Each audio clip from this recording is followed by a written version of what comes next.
Welcome back, everybody. I hope you're all excellent. Today on 5-Minute Licks, I want to take a classic sweep-picked arpeggio sequence and change one tiny little detail on it to give you a brand new, fresh take. I'm of course talking about the classic 3-string minor sweep shape. Let's do D minor. So we're going to start in standard tuning on fret 14 of the G string. We will then move to fret 15 of the B string, and then on the E string we will play fret 13 and 17, this shape.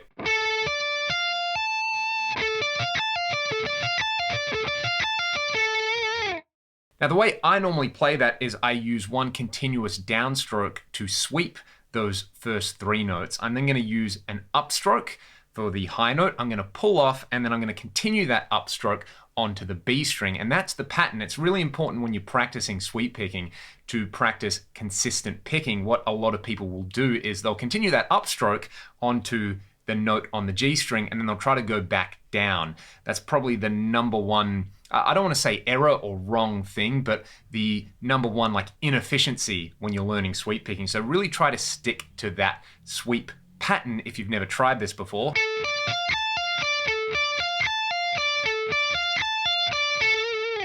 And that's a sound we've all heard 100 million times. It's a really good way to generate speed. It's a really cool way to get that classic 80s neoclassical metal sound. But like I said, we've heard it 100 million times before. So you can change one note, and we're going to change the minor third in this arpeggio, which lives on fret 13 on the high string. Let's just move it down by a fret so we get the 2nd degree. This creates a sus2 arpeggio. It sounds like this.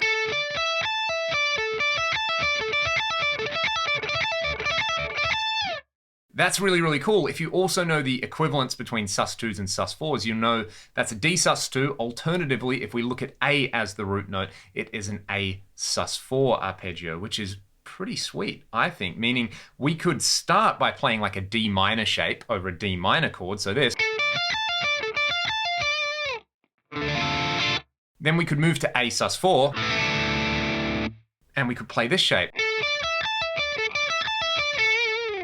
So in that case, even though I'm thinking of it like I'm playing a D sus2, it's really functioning as A sus4. Don't worry too much about it. It just means you have to move your pinky down one more fret. So it's a little bit stretchier. What we're then going to do is let's take C major and B flat major and do that same kind of trick. So we get this.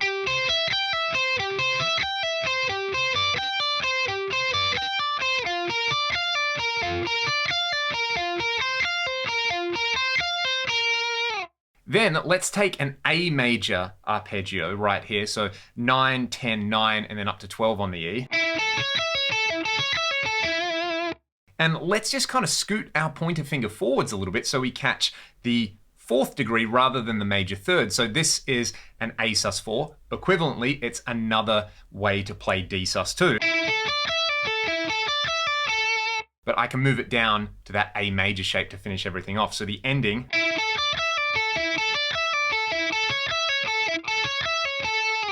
I'll give it to you at a couple of different speeds with a little track. Check it out.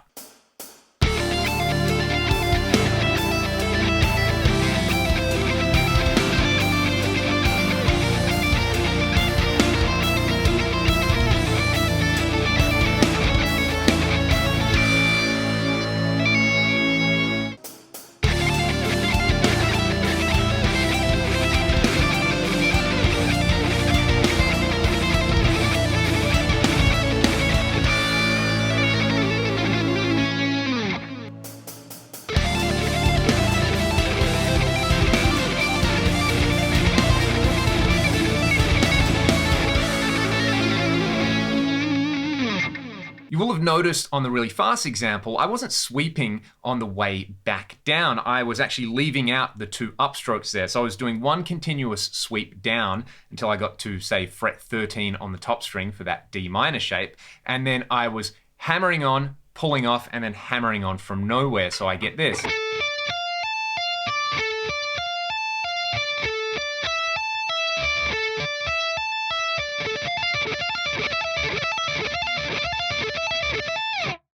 And that's even more efficient than sweep picking, and I really like the way that sounds because it gives me more of that true legato sound that I'm trying to get when I'm sweep picking. One thing when you're sweep picking is it can sound very like picked and rakey and a little bit too staccato, especially if you're playing with a lot of palm muting to make sure notes aren't ringing out too long.